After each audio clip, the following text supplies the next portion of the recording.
जादुई कहानियाँ देखने के लिए हमारे चैनल को सब्सक्राइब करें और बेल आइकन जरूर दबाएं। कुछ सालों पहले की बात है। एक छोटे से गांव में मीनाक्षी नाम की लड़की रहा करती थी। वो बचपन से ही अनाथ थी। उसका अपना कोई नहीं था। वो ये भी नहीं जानती थी कि उसके माता पिता आखिर है कौन। वो एक छोटे से अनाथ आश्रम में रहा करती थी। वहां पर उसके बहुत ही छोटे छोटे दोस्त थे।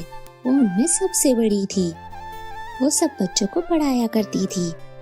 वो सुबह तो सभी बच्चों को पढ़ाने का काम करती थी और शाम होते ही ढाबे पर काम करने के लिए जाया करती थी। मीनाक्षी बहुत ही समझदार और संस्कारी लड़की थी। उसने 12वीं क्लास तक ही पढ़ाई की थी। वो खुद का खर्चा खुद ही चलाती थी। वो बचपन से ही उस ढाबे पर काम किया करती थी। वहाँ का मालिक मीनाक्षी की बहुत मदद करता था। मीनाक्षी मन लगाकर उस ढाबे पर काम किया करती थी, इसीलिए वहाँ का मालिक मीनाक्षी की मदद करने से पीछे नहीं हटता था। लेकिन उसकी गरीबी बहुत ज्यादा थी। मीनाक्षी अनाथ आश्रम के बच्चों की बहुत मदद करती थी। वो खुद का ना सोचकर उनके बारे में ज्यादा सोचा करती थी। लेकिन मीनाक्षी का बस एक ही सपना था कि उसकी शादी बहुत ही अच्छे घर में हो और उसे एक सुंदर सा राजकुमार मिले। ये तो हर लड़की का सपना होता है। वही मीनाक्षी का भी सपना था। अनाथ आश्रम के पास बहुत से घर थे। वहाँ की लड़कियां भी मीनाक्षी की दोस्त बन गई थी, क्योंकि मीनाक्षी का स्वभाव बहुत अच्छा था। एक दिन की बात है। अरे मीनाक्षी, क्या कर रही हो? अरे कुछ नहीं यार, वो बस बच्चों को पढ़ा रही थी। फिर उसके बाद मुझे ढाबे पर काम करने के लिए भी तो जाना है। अरे वो सब छोड़, देख ये मेरी शादी का कार्ड है और तुझे शादी में जरूर आना है। अरे यार वो तो सब ठीक है, लेकिन मेरे पास पहनने को कपड़े भी नहीं है और तू तो इतने अमीर घर से है। अगर मैं तेरी शादी में आई तो वहाँ का माहौल खराब हो जाएगा। अरे यार मीनाक्षी, तू कैसी बातें कर रही है? वो सब छोड़, वो सब हम बाद में देख लेंगे, ठीक है? पर तुझे शादी में जरूर आना है। अरे हाँ ठीक है, मैं आ जाऊंगी। मीनाक्षी शादी में जाने के लिए हाँ कर देती है। धीरे धीरे करके उसकी सभी सहेलियों की शादी हो रही थी, लेकिन बस उसी की नहीं हो रही थी, क्योंकि उसके माता पिता ही नहीं थे। बेचारी बिल्कुल अकेली थी।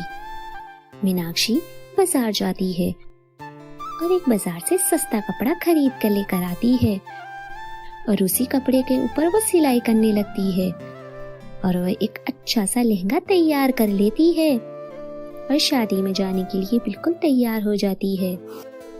शादी एक दूर के हॉल में रखी गई थी। मीनाक्षी के पास इतने पैसे नहीं थे कि वो कोई रिक्शा कर सके और वहाँ पर कोई बस भी नहीं जाती थी। तो मीनाक्षी छोटा रास्ता पकड़ लेती है और जंगल के रास्ते चलने लगती है। तभी वहाँ पर एक नदी आती है। नदी के किनारे एक लड़का डूब रहा था। मीनाक्षी उसे देखकर उसे बचा लेती है और नदी के किनारे ले आती है। वो लड़का दिखने में एकदम राजकुमार की तरह था। वो जैसे ही होश में आता है, वो मीनाक्षी को कहता है, तुम्हारा बहुत बहुत शुक्रिया कि तुमने मेरी जान बचाई। मेरा क्या अचानक से पैर फिसल गया था तो मैं इस नदी में गिर गया। मैं तो यहाँ पर रहता भी नहीं हूँ।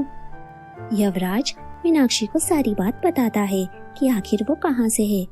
मैं यहाँ का बिल्कुल नहीं हूँ। मैं तो जादुई महलों में रहता हूँ। मैं तो बस यहाँ की दुनिया देखने आया था। हमारा महल तो बहुत ही ज्यादा खूबसूरत है।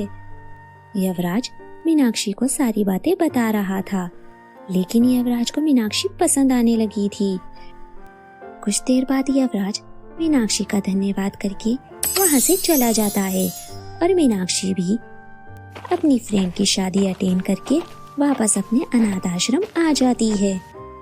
यवराज मीनाक्षी के बारे में पता लगाने लगता है कि आखिर वो कहाँ से है। एक दिन वो मीनाक्षी के अनाथ आश्रम पहुँच ही जाता है। अरे वाह, तुम यहाँ रहती हो? हाँ मैं यहीं रहती हूँ, लेकिन तुम्हें यहाँ का पता किसने दिया? वो तो मैंने पता लगा लिया कि आखिर तुम कहाँ रहती हो। यवराज वहाँ के बच्चों को पढ़ाने लगता है और कुछ दिन तक उनका ऐसे ही चलता है और उनकी दोस्ती अच्छी हो जाती है और देखते ही देखते उनकी दोस्ती प्यार में बदल जाती है। यवराज अपनी जादुई शक्तियों से मीनाक्षी को जादुई महल में लेकर आ जाता है और उसे वहां ले जाने के बाद कहता है, मीनाक्षी, मैं तुम्हें कुछ बताना चाहता हूँ। मैं तुम्हें उसी दिन से पसंद करने लगा था जब से मैंने तुम्हें देखा था और अब मैं तुमसे शादी करना चाहता हूँ। मीनाक्षी यवराज को हाँके देती है, जैसे मीनाक्षी के लिए तो मानो सपना ही था। जैसा वो चाहती थी उससे कई ज्यादा उसे मिला था। जिस महल में वो गई थी वो जादुई था, वहाँ की हर चीज जादुई थी। मीनाक्षी को वहाँ कुछ करने की जरूरत नहीं पड़ती थी, वहाँ सब जादुई होता था। वहाँ पर खाना भी जादुई तरीके से तैयार होता था। मीनाक्षी अब बहुत खुश थी। वो अनाथ आश्रम के बच्चों को भी महलों में लेकर आती थी। वो महल इतना बड़ा था कि अनाथ बच्चे भी वहाँ पर खुशी खुशी रहने लगे थे। बस यही मीनाक्षी की एक छोटी सी कहानी थी। उसका जादुई महलों का ससुराल। उस महल में मीनाक्षी अपनी यवराज के साथ हंसी खुशी से रहने लगी थी।